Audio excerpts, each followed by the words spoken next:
Funnily enough, I did. I lived just up the road from the SCG, on Cook Road to be exact. And I'll never forget when I was younger, I saw Michael Slater drive in his red Ferrari. I couldn't believe my luck. I just saw a Test cricketer. And as a boy whose parents were barely scraping through and trying to provide for their kids in a little 2-bedroom apartment, I thought one day I'm going to be a Test cricketer. And one day I can drive whatever I want. Never did I think that God would grant me such a wish. I'm here to announce today that I'll be retiring from all international cricket after the SCG Test match. God, through cricket, has given me far more than I ever imagined. Sorry, this whatever's writing this is really frustrating. I'm going to move this here. He's given me memories I'll carry forever, friendships that go well beyond the game, and lessons that shape me who I am off the field. But no career belongs to one person. I obviously had a lot of help. To my parents who are over there, thank you for your sacrifices that never made the highlights reel. That's you, Mum and Dad, Tarek and Fozia. The early mornings, the long drives, the beliefs, and when the results weren't there. Mum, you knew plenty of those. When I used to come disappointed, sad, you always consoled me, and I'll never forget that. Dad, you always said that I would play for Australia one day. Even though sometimes I didn't believe in myself, you taught me values before ambition. You taught me to be humble, always respectful, and treat everyone as equals no matter what. And that grounded me through everything that followed. I hope I repaid your sacrifice in leaving everything behind in Pakistan to come to Australia to give us kids a better life. 88 Test matches, Dad, isn't that enough? Okay. To my brothers, Arslan and Norman, I want to thank you for the countless hours you spent in the nets, the backyards, everything you did, even down the road here in Centennial Park, where you give me that token 5 minutes bat at the end of the day.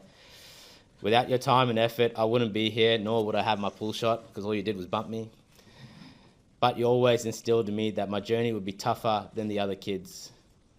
And if I wanted to make it, that I had to work harder than everyone else, score more runs than the rest, and make sure that I don't give them any excuse not to pick me. I'll never forget those words, and you were 100% right. Rachie, my beloved wife, this journey has asked more of you than it's ever asked of me, particularly since you read everything that goes on in the press. The missed moments, the long stretches apart, the pressures that come with this life and taking care of the kids on your own. You carried our family so I could chase my dream, and I'll always be grateful for that. And don't worry, I know how you always remind me that all my international centuries came after I met you. You truly are one of my greatest blessings in life. You changed the path of my life, and you definitely changed the path of my career. And I thank Allah every day that I got to share this journey with you. I love you so much. To my kids, Aisha and Isla, you gave me perspective and remind me of what really matters. Win or lose, everything I did out there, I hope one day that you'd be proud of what I achieved, but also what I was like as a human. I'll continue to buy you chippies and give you lots of lollies when Mum isn't looking, don't worry, because you know I'm a sucker for hugs and kisses. To Rachel's family, including John and Michelle, Rachel's parents, thank you for all your support and time spent over the last 10 years. I'm truly blessed to have such a great extended family. The fact that Rachel's brother and dad both love playing golf is just a bonus. And probably half the reason why I married you, Rachie. But I tell you what, next year's going to be a bad year to be a Prideless Pro V1 because I'm going to be playing lots of golf. And there's nothing you guys can say about it. To Bill Anderson, my friend and mentor, thank you for believing in me before the numbers did, for your honesty, for your patience, and your guidance and your path when things weren't clear.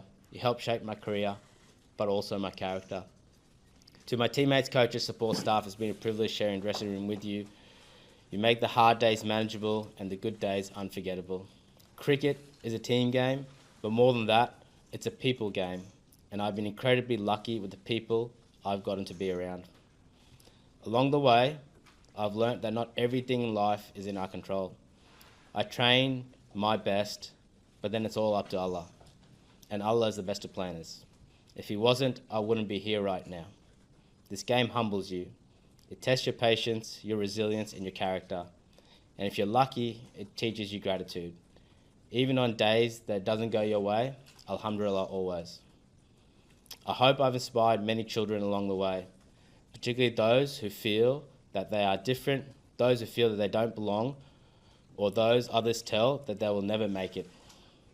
I felt all these things growing up and trying to be an Australian cricketer. But seeing is believing. And I'm here to tell you that you can do whatever you want. You just got to keep trying.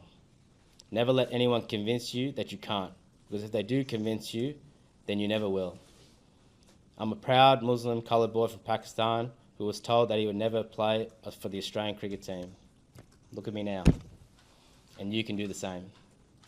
As I walk off for the last time, I do so with gratitude and peace, or as we say, salam. Grateful for the journey, the people, the lessons. Thank you for letting me live my dream and for sharing it with me.